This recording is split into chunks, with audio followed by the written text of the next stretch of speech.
Well, hello everybody, Steve the Amateur Historian, and I'm back in a place that I was at literally like, I don't know, not too long ago, and found some cool, kind of iconic graves here at Lone Fir. It was established in the 1850s, so there's a lot of people. It's a very big cemetery too, and I got such a charge. I loved going to cemeteries as a kid. Kind of haven't done them much now that I'm older. And I just got a drive to come out here to find like some people, like maybe some interesting people from videos I've done who may have been buried here, and then come out here and see their gravestones, talk about their stories. And a lot of them are like historic murders of Portland stories, but yeah, that's what I am doing here in the cemetery today.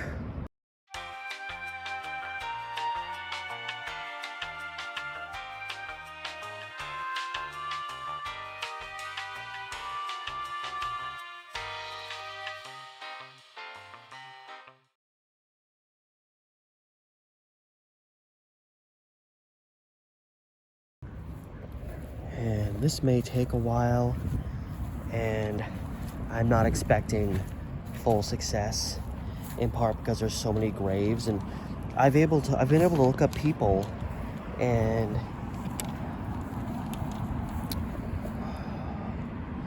I know like the blocks that they're buried in, but these blocks are huge. And there's actually a guy who was put to death, I believe, for an interesting headstone. A murder he committed in 1878. A guy named Ali, I believe, was a Chinese immigrant. And it says that he's buried here, but it doesn't say what area, what part of this. So he may be buried in, he may have been buried, I don't think he would, because all the graves have been dug up, because I know a lot of Chinese immigrants were buried in block 14 over there. So I don't know if that happened. But there's two people I'm trying to find here. But like, see, this could be one of them, and I have no idea what this gravestone says. Is Enid something? But yeah, see, there's instances like that where there's no guarantees that I'm gonna find all of these people, but I'm certainly gonna try. I haven't found what I'm looking for yet, but I did find someone whose name was literally Bay. Assuming it's a Bay shoemaker. Just, that caught my attention. And then right as I realized I was running out of space, I found one of the graves that I'm looking for. Alfred Yankee. I literally just did a Historic Murders of Portland episode on this guy like 2 weeks ago. Alfred Yankee was shot in the back by his brother-in-law. I thought it was 1884, but what I think happened is it was the end of the year 1883, because it was around Christmas time. And the bust, or like all the drama kind of carried over into 1884, and then I believe 1885 is when the perpetrator, Jack Murray, was hung. In short, John Murray, sorry, I messed that up in that video too. John Murray was dating Alfred Yankee's sister. She broke it off with him. He got pissed, kept trying to get her back. She didn't want him anymore, and they happened to bump into each other at a dance at a Masonic lodge, and she was dancing with Alfred Yankee, her brother. And this pissed off John Murray. He went home, got a shotgun, said he'd kill anybody he saw hooking up with his soon-to-be ex-wife, because they were in the process of getting a divorce. And then he showed back up and saw his soon-to-be ex-wife walking away with another man, and he crouched down behind a fence and opened fire. Turned out she was still with Alfred. He shot Alfred, his brother-in-law, in the back. I don't know why he'd be jealous of his brother-in-law, but it seems like this guy's state of mind was fracturing. And he gunned down Alfred Yankee near the intersection of Southwest 2nd and Hooker. And here is where Alfred's remains have rested for the prevailing almost 140 years. And I know Alfred's sister was named Annie. That was the name she was given. So I noticed we have an Annie Godshaw buried here. See, there's Yankees. There's Yankees on each side, but then these guys are in the middle. So I'm wondering if this was the wife, if she only died like 10 years later. I don't know where John Murray is buried. I could care less. But yeah, I wonder. Because, yeah, they were born only 2 years apart. And his sister that he was walking with was named Annie. So, yeah, I'm pretty sure this is John Murray's soon-to-be ex-wife that was walking home with her brother when he was shot in the back. I just started thinking as I was walking away, I wonder if, like, I saw more Yankees. And I was like, I wonder if his sister's also buried here.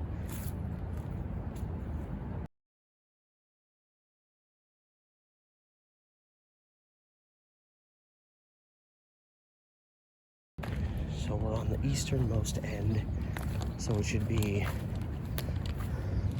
right off in the corner here.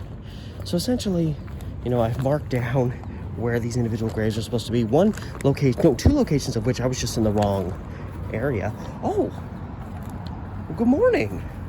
Hello. I've never seen squirrels let me get so close to them before.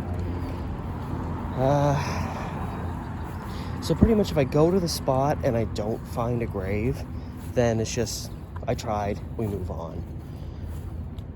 So it should be in this corner. Now, of course, there could be graves buried under here, but, because this is the next one. Oh my God, look what's happened to this one. Or is that, yeah, that's not even the same. What does this say? Gisa trauma, I don't know. Like how far? It looks like the graves go about this far. So, I mean, according to the map, the grave of John Minor should be like right here, literally right here. But I'm not seeing anything remotely indicating a gravestone.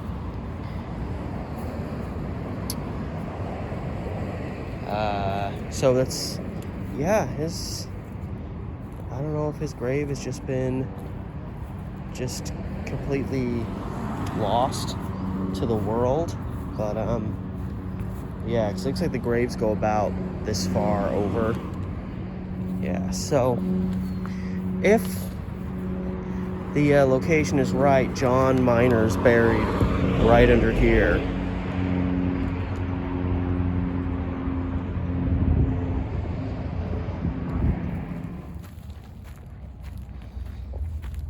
Just like left of crap here.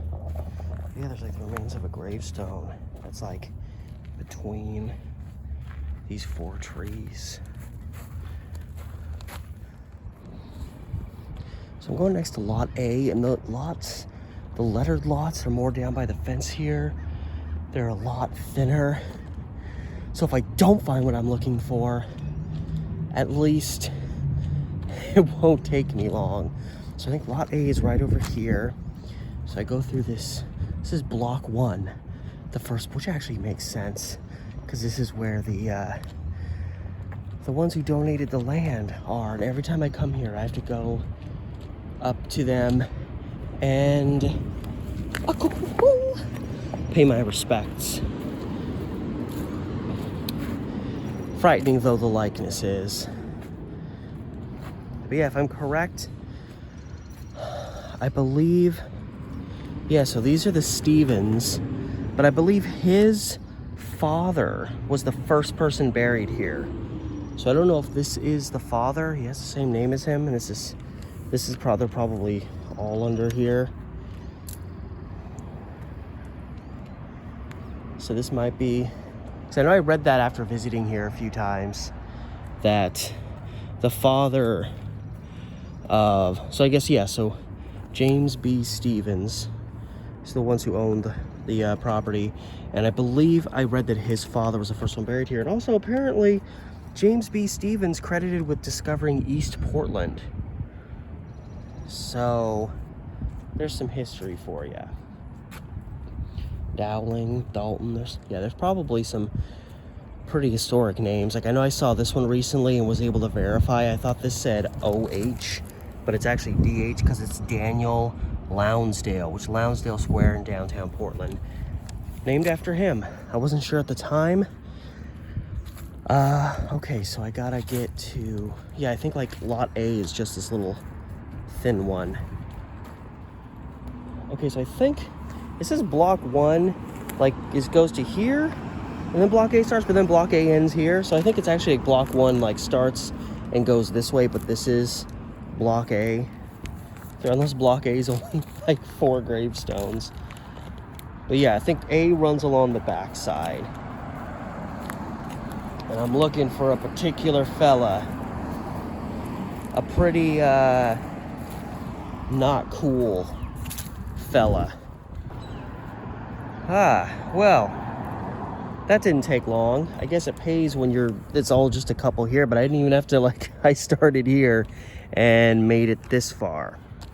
So this is the grave of, as it says, F.B. Martin, which is Fred B. Martin, who died in 1907, January 6, 1907. Fred Martin, kind of a similar case to John Murray, who we discussed earlier. Fred Martin had a wife named Anna. I mix it up because there was Anna Helms and her sister was named Emma Helms. Am I right? Yeah, Anna Helms. So he was married to an Anna Helms. Anna Helms left him, you know, probably because he was not the best husband. And she was working with her sister Emma, who ran a place called the Alma, which I can't remember if it was a hotel or a rooming house. Fred was apparently a woodman of the world, which, I mean, I really don't care. It doesn't really help the guy. Fred was jealous, kind of felt like Emma was poisoning her sister more against him, and he wanted to get her back. So he showed up there, opened fire. He ended up killing... in the shooting, you know, he's aiming, apparently he's aiming for the sister, who he does successfully kill, but he ends up shooting his wife as well in the process. And there's this wild story from the newspapers of, because the place that this happened at was near like 20th and West 20th, or West Burnside and 20th. And the wife, like, running out of the house with blood all over and running into the middle of Burnside, which is a prominent street, and just screaming, literally screaming bloody murder. And, you know, Fred B. Martin kind of knew the jig was up at that point, and he turned his weapon on himself and committed suicide. So he ended up taking his sister-in-law with him. So... really don't care that you're a woodman of the world, Fred Martin, because you were a jackass. But anyway, there's his grave here in Section A of Lone Fir.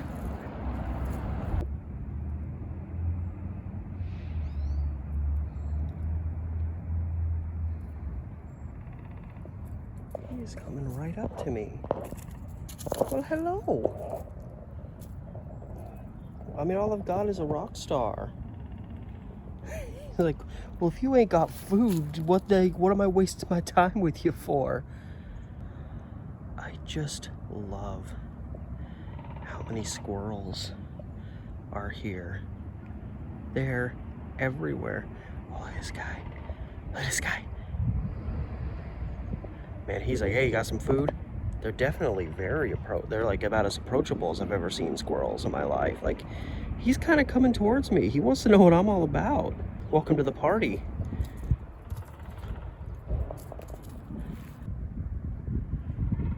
It's a brief deterrence from what I'm trying to do, but when has cute animals on YouTube never been a good sell?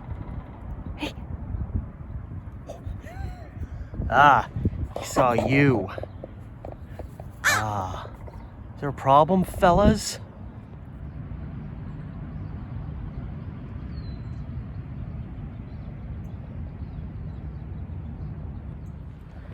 Alright, so the majority of that trip was not a fantastic success, primarily because I didn't analyze things, you know, grave locations well enough, and I actually found a map showing where all the different lots are, and made a new diagram that marks specifically where in these areas these graves are supposed to be.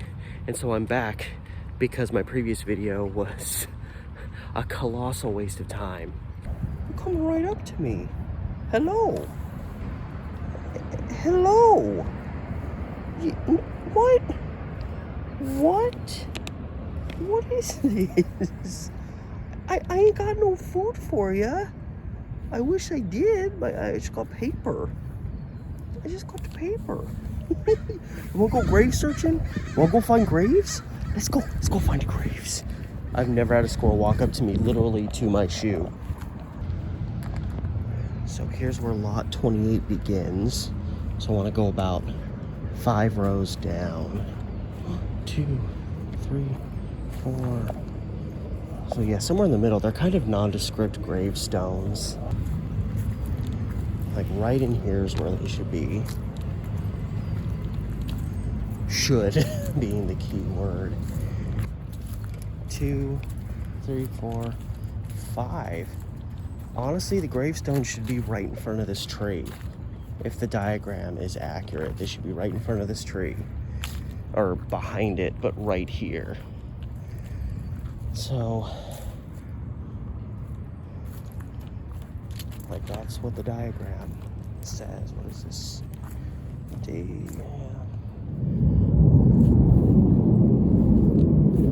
Could they be right here and just buried under grass? I don't know. Because yeah, I'm getting too far that way now. And it feels to me like there's a lot more graves here that have been put here in the last like 15 years. What is this one? So yeah, see, like it says August something, but I can't read that. I don't know. I can't find them. I just can't find them. Cause yeah, the Maude, Belding, and her mother are buried here. And Maude, I want to say her mom's name was Delilah McCroskey, and their graves are supposed to be right here in lot 28, kind of right in the middle here. But it appears they've been moved, or findagrave.com is wrong. I really don't know.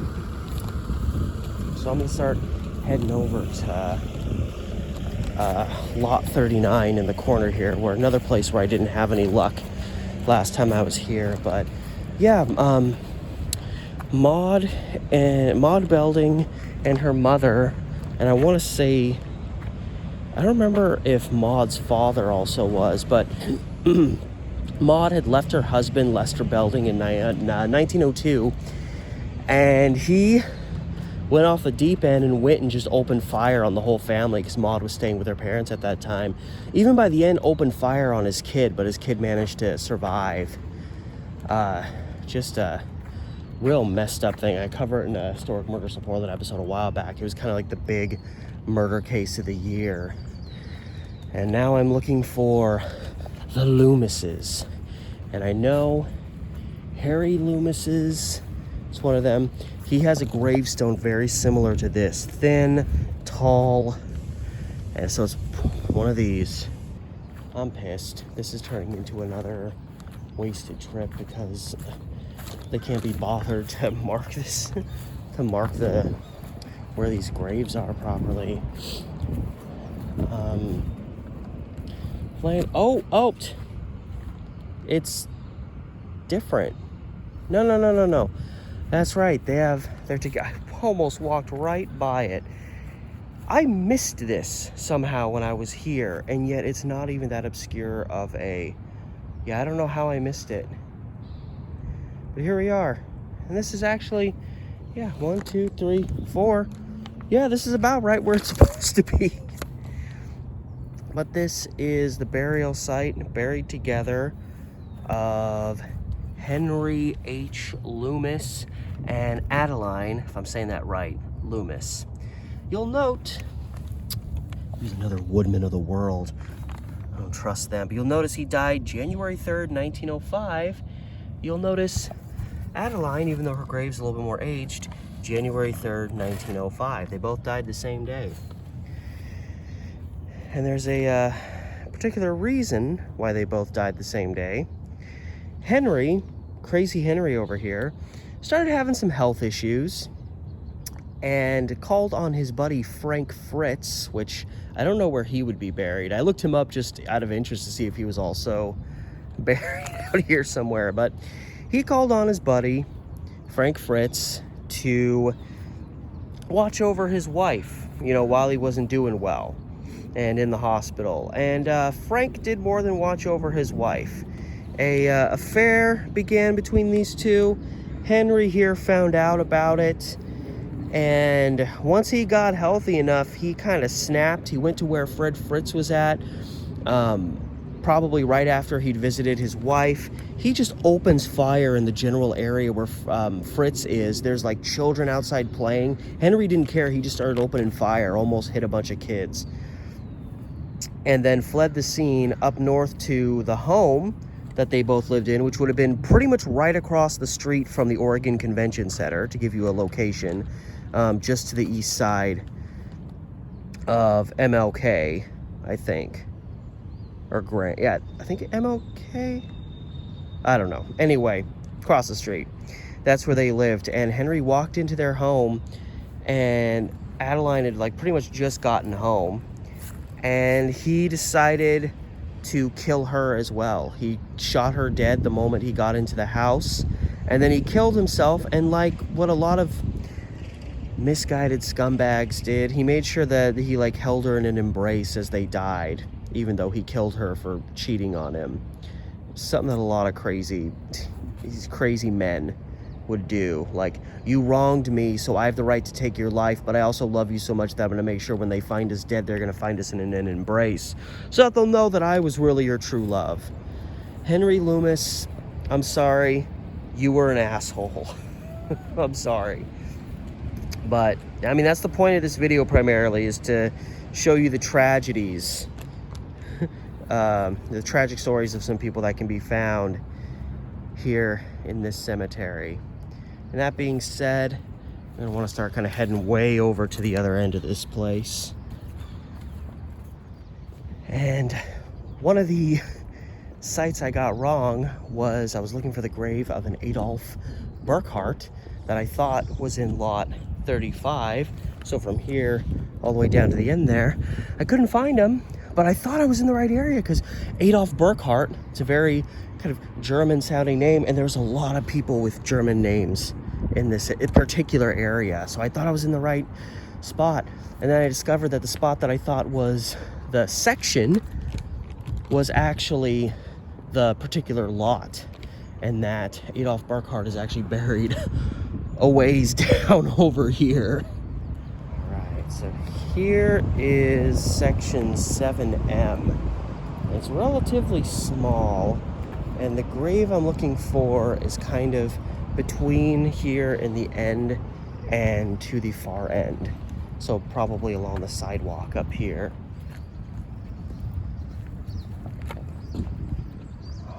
I already see the name.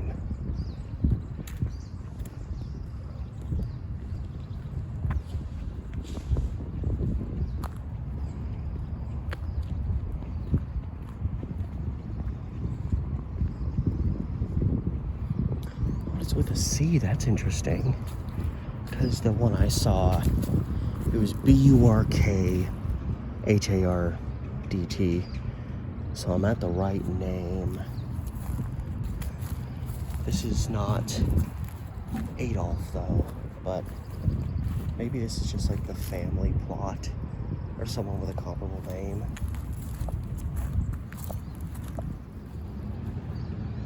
I actually remember seeing this one because we thought this looked kind of like a candlestick that had been broken.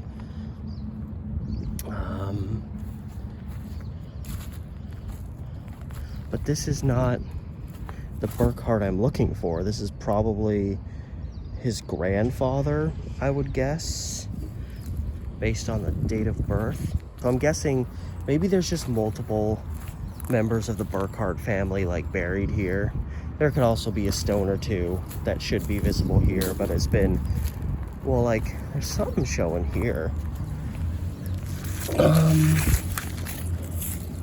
And something Henry, but here's like, this is a very obscured, so I don't know that's related to that family. But yeah, there could be another grave that's been covered up because they put Adolf Burkhardt as being pretty much right here. And Adolf Burkhardt wasn't born till around the turn of the century though, whereas this one was 1830. And yeah, find a grave, puts him right here. So I'm guessing he's buried here somewhere. And Adolf Burkhardt is actually a very tragic story about he was a young boy trick-or-treating, and you know, even back, this was like 1905, 1907. I don't remember the exact date of or year of death. And you know, even back then, kids would, you know, have their fun and games on Halloween, and one very unhinged local was getting sick and tired of it, and kids were like playing pranks on him, and he came outside and claims he just fired off a few gunshots to scare the kids away, get him to stop bothering him. But one of his shots hit Adolf Burkhardt, who was only like 7, hit him like perfectly, like someone was aiming at him. So there's a lot of doubt that it was an accidental shooting, that this guy just kind of snapped and opened fire. And again, I'm guessing he's probably buried somewhere in this vicinity. But yeah, so Adolf Burkhardt was a little boy who was shot dead by some unhinged jerk while he was just out trying to trick or treat many years ago. And yeah, they're actually right across, pretty much, from, I just looked up and saw this, from Asa Lovejoy's grave, which I cleaned off recently. Is it still clean? Cleaned it off like a couple weeks ago. Yeah, it's still pretty clean. But yeah, I gave very inaccurate information last time I was here. I thought he was the one that won the coin toss. He's the guy that lost the coin toss. So Asa Lovejoy was from Boston. It says founder of Portland, but it's more like he was like an early pioneer of Portland, and obviously he was respected enough to have at least a 50-50 shot at naming our city. But he lost to Francis Pettygrove, which is nice because Boston, Massachusetts is so much bigger than Portland, Maine, that it'd be kind of weird to have two like big Bostons. We'd have to be called like West Boston or something like that. Right, and then I'm gonna finish things off by going down to Lot 7, which is kind of just right over here.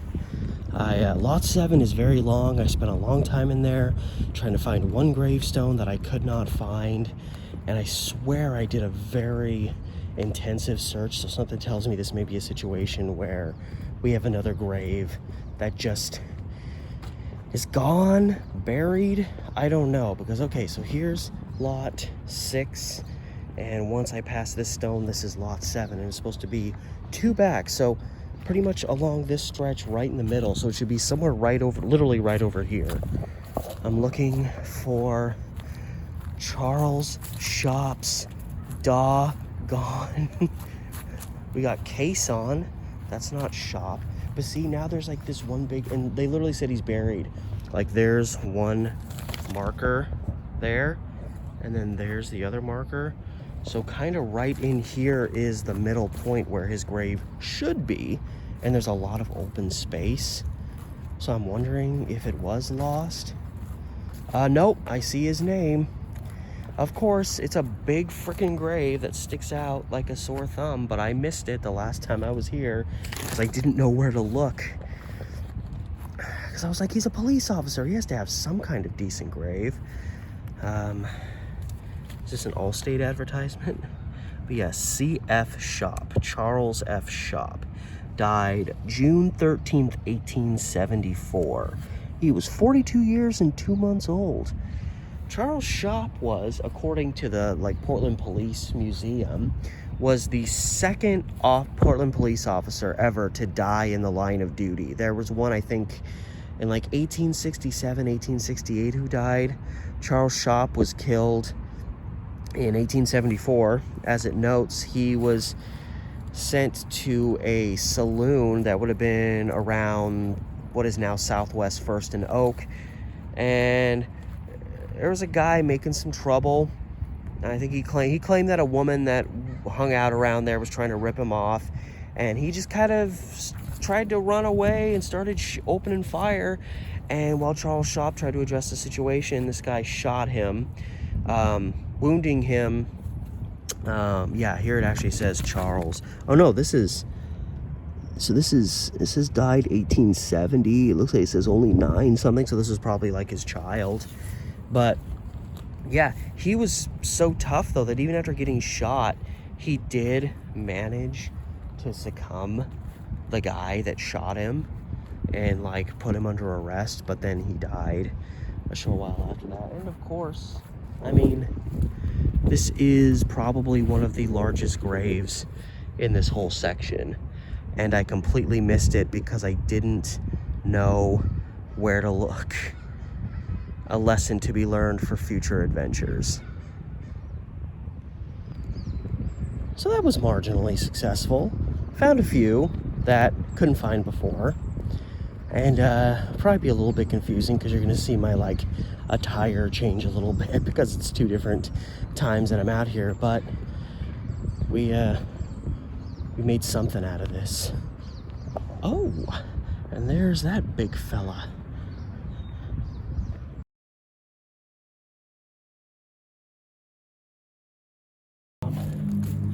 At least I can, before I go, because I visited this grave with my girlfriend and her brother, but we were, you know, trying to get as much out of the day as we could. So it was kind of a quick visit. And I know it's in line with this big old thing here, but I always got to come back and pay my respects. It's one of the few graves where I know exactly where it's at. It's also very distinctive.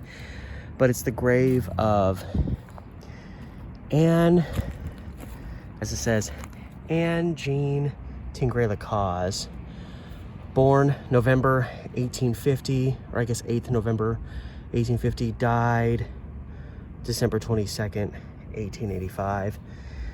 The woman known as Emma Merlotten, which I did a mystery murder video about in my mystery murder series. One of the oldest, most gripping unsolved murder crimes in the history of Portland. I mean, 1885, Portland, I was older than the city of Portland was at that time. So, a major piece of history in terms of Portland-based true crime. And Emma Merlotten's remains are somewhere down there. But yeah, she was a French courtesan, essentially a high-priced prostitute, and some theorize that maybe one of her clients didn't want it getting out that they were seeing her, and that might have motivated someone to kill her. But yeah, she lived in a little, I guess they were called bagnios, these little really cute homes that a lot of these French courtesans had.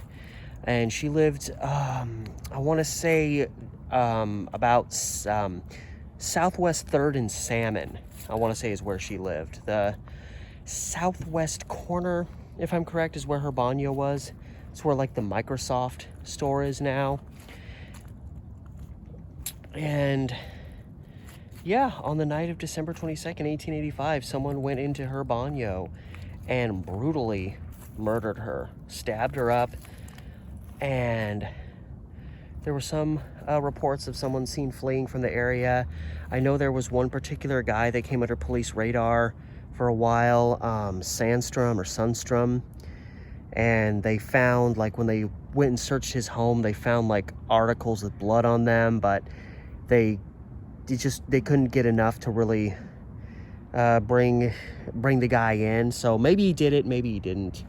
There were a few suspects in the case, but nobody that ever was convicted or anything. So it looms here today, almost 140 years later, almost, and it's still unsolved. So at least that's something. Emma gave me a way to finish this rather unsuccessful video, but it's just my first first time trying this, and yeah, I'm gonna try to maybe try to, I mean, granted, smaller cemeteries aren't gonna have as many people, because like I was thinking about going to like Mount Calvary and Riverside, which they're huge. I know Rose City Cemetery is pretty huge too. But yeah, I want to do one again at the Willamette Park Cemetery, which is a little bit smaller, and it's right next to where I live, so it's real easy to get to. And I've already found like 4 or 5 people of interest that have been buried there. Granted, for Historic Murders of Portland episode, I did go there once and couldn't find the grave. So find a grave is kind of doing me dirty, and I don't like it. I appreciate their service, but I feel like they're leading me astray. You can never depart from Lone Fir without taking in some of the beauty of this old structure. I'm like, for some reason, my cemetery jargon is escaping me. I forget what this is called. It's not a crypt. It's a mausoleum. Is that it? Oh my God, I'm a confused man. But yeah, you can. Beautiful. So all that said, thanks so much for stopping by. Remember to like, share, subscribe. If you want to help my channel grow, I have a Patreon as well. Link is in the description below, along with the links to my Facebook, Instagram, and also a Reddit subreddit that I need to start using again. I keep forgetting about it. And all that said, from the beautiful Lone Fir Cemetery in Southeast Portland, this has been Steve the Amateur Historian, and I'll see you next time.